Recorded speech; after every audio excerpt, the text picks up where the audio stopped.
तो दोस्तों आज हम कक्षा 8 की प्रश्नावली 3.3 को हल करेंगे।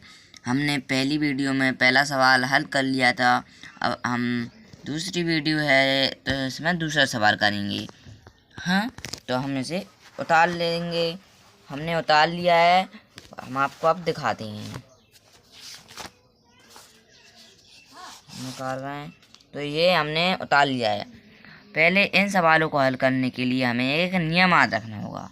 वह नियम है कि समांतर चतुर्भुज के सम्मुख कोण बराबर होते हैं। समांतर चतुर्भुज के सम्मुख कोण कैसे होते हैं? बराबर। और आसन्न कोण का योग 180 डिग्री होता है। बस ये दो नियम याद रखना है तो आप इन दूसरे क्वेश्चंस को हल कर दोगे। तो हम इसे हल कर देखते हैं।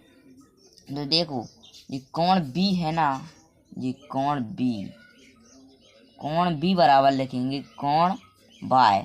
मैं आपको बता देता हूँ ये कोण Y मैंने क्यों रखा है, क्योंकि ये इसके सम्मुख में है। सम्मुख का मतलब होता है सामने वाला। तो B के सम्मुख में कौन है? Y। तो B बराबर Y। तो Y का मान कितना हो जाएगा? कोण B का मान है वही Y का मान हो जाएगा। तो B का कितना मान है? 100। तो Y का भी कितना मान हो जाएगा? 100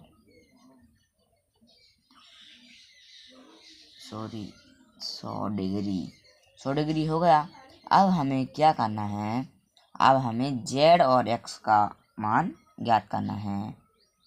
Z और X का मान ज्ञात करना है तो हम लिखेंगे कोण Y प्लस, जैसे हमें X का मान ज्ञात करना है तो X प्लस लिख दो, और Z का मान ज्ञात करना है तो प्लस Z लिख दो।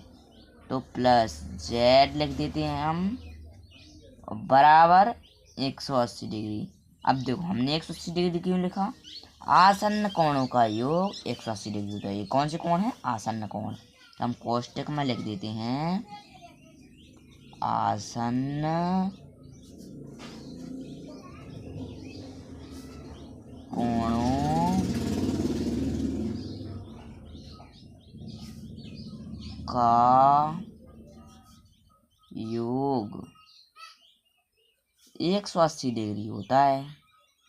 बस इतना ही लिखना है। अब Y का मान कितना है? 100। तो हम यहाँ पर 100 लिख देते हैं, 100 डिग्री प्लस Z बराबर 180 डिग्री। अब इसे हमें समीकरण के जैसे हल कर देना है।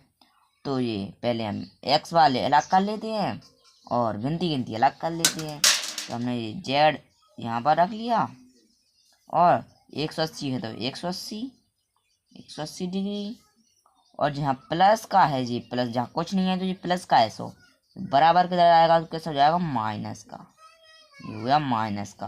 तो Z बराबर हमारा कितना आ जाएगा? 180 में से हम 100 घटाएंगे तो हमारा आएगा 80 डिग्री। Z बराबर निकल कर आ चुका है हमारा 80 डिग्री। तो देखो, Z के सम्मुख में कौन है? X। तो X का मान भी कितना हो जाएगा? 80 डिग्री। इसी प्रकार हमें यहाँ लिख देना है कोष्टक में सम्मुख